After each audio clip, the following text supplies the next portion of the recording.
All right, welcome everybody. Oh, We're recapping the first week of the playoffs here, week 14. And before we get started, I just want to give a shout out to a member of our league that has felt underappreciated. So, everybody, let's congratulate Scott. Last week, Scott came to me and he said, Nick, I don't think I want to do the league next year. I don't think I'm getting out of it what you want me to. And so I'd rather have you replace me with someone else who's on the wait list. And I said, no, Scott, I'm fine. As long as you're enjoying it, we want you in the league. The real question is, are you enjoying it? Because if you're not enjoying it, then yeah, we'll replace you with someone who is. And Scott said to me with just a impact of the emotion and hurt in his voice when he said it was just truly passionate. He said to me, yeah, well, it's just hard when I try so hard and then I lose by 1 point to Nick. And I was like, holy shit, Scott cares. That's fantasy football right there. That's how you know he stays. If you're that upset over a loss of 1 point, you deserve to be in the league. Exactly. So Scott, congratulations. We're happy to have you here. We may rail on you a bit, but we rail on everybody. If anybody's seen the league, every league needs that one guy. And you take up you take up a bold position doing that. And if you do other stuff next year, it's probably going to be somebody else. Nick. Yeah, well, you know what? And if next year other people are leaving players that are on bye or on IR in their lineup, we'll be railing on them. Exactly. So it's not just you, Scott. It's what you're doing. I say we are equal opportunity dissers on this weekly recap. Certainly are. And with that, let's get down to the recap of last week's games and see how our predictions did. All right.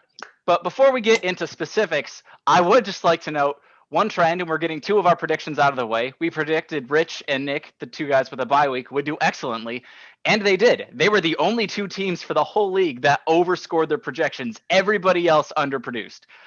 Everybody that played somebody and actually mattered last week did worse than what they were projected to do.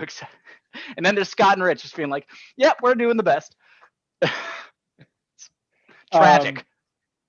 And then if we look at the toilet bowl, the cage match, we have both predicted correctly that Nick would outbeat Keeley and that Scott would get only slightly outbeaten by you.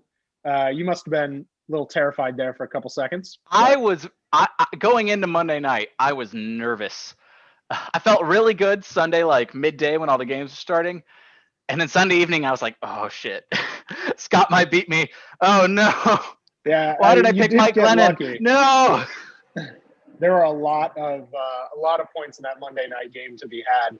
And thankfully, you got enough of them to get you carried through. So you are no longer in the cage match final. I got to say, it feels good. Feels good. Yeah, I was not joking when I put the "I'm fighting for my fucking life" R. Kelly meme in the chat this weekend. That's how it felt going into like that very close point difference with Scott. Yeah, and you know what? It must feel even better knowing that Scott cares. It does, because that means I wasn't losing to somebody who just didn't give a shit. So it does make it feel, if I had lost, it would have lessened the blow. And all right, and so now getting into the playoff bracket, Boomer v. Tim. I called that one properly for Tim. Surprising upset. And, yeah, definitely. Boomer's team definitely suffered from some of those weekend underperformances, and so did Scott's, but just not quite as badly. That was a game of who sucked less as opposed to who did better. Yeah, as it always seems to be with your team. But so then the next one I predicted incorrectly. I called for the second upset with Rick, and meanwhile Rocco trounced him. See, Nick, I was looking at the stats. I looked at last year. I looked at this year. Rocco, Rick, first round. I mean, come on, you gotta use the information from previous years to predict what's going to happen. That's how you play fantasy football. Exactly, and that's how we all should have known Mitchell Trubisky was going to have a 3-touchdown, just monster performance in week 1 of the playoffs to really push Rocco through. So And that Cam Newton would shit the bed. yeah, uh, I love Rick's follow up on how that all came from a trade last year during the season, which then bit his ass in both ends of the playoffs. Which that's just brutal. But Yeah. meanwhile, let's get to next week's predictions. We're both 1 for 1. If we discount the ones we both picked the same on. So Yeah. next week we've got Rich versus Tim. What are you thinking there? Alrighty. So for Rich versus Tim, I mean, Tim's had the upsets before, but I mean, Rich has just been on such a tear this entire season. I think just in general, I think I got to give some edge to Rich for getting to the playoffs. Whether or not he'll win the league, I can't say outright, but I think he's got a really strong chance of getting past. Tim's fought the good fight, but like he could have lost to Boomer. But I don't think Rich would have, just with the team that he's got. I think Rich is going to edge out and make it to the Super Bowl. Yeah, I agree. Without any monster consecutive defensive performances, without any running backs, Tim is going to struggle. And he has no opportunities to get any more running backs than what he's got. And I don't think what he's got is good enough to push him through. Mm-hmm. So he could get lucky, but I really got to hand it to Rich here. All righty. So we're on the same page there. That brings us next to yourself and Rocco, the man of the hour, as it were. Yeah. Currently, I am projected to lose pretty handily, but I haven't looked at my team yet to sort some people around. But Rocco has a fairly terrifying team, especially with even having Mike Davis with McCaffrey gone. So, mm-hmm. I mean, I'm going to say I'm going to win because I will. But, what do you think? I guess it is a little bit unfair to have you predict against yourself there.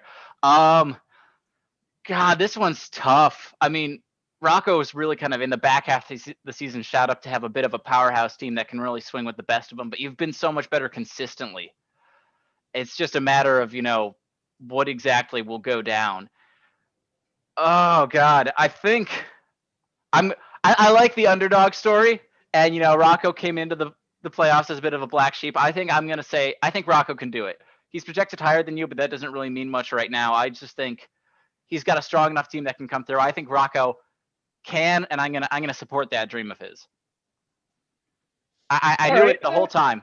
If he wins, I've been there since day one. I called him in the first round. I'm calling him in the second round. If and when he inevitably beats Rich in the Super Bowl, I've been there since day one, and he'll remember that. I'm sure he will, and he will thank you for it kindly. We can get into the fifth place matchup. We are running a little short on time. We could just quickly, Boomer or Rick. I think Rick. I'm gonna go Rick. Yeah, I think after Rick tends to perform immediately after when he needs to perform. So I think this is a good week for him. I'm not gonna say the joke I just thought of. All right. But more importantly, the cage match. The finals. I think Scott has it here. I think Scott has it. I'm calling for the upset.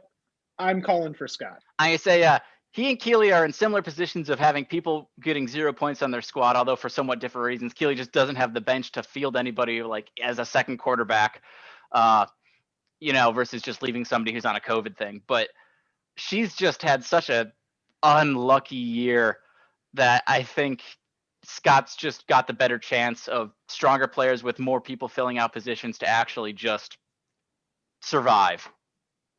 Agreed. So I think, unfortunately, Keely will be our Nick Cage recipient in the inaugural year that we're doing it here. Yeah, and then for seventh place, I'm going to have to call for Nick over you, just purely because you called for Rick or Rocco over me.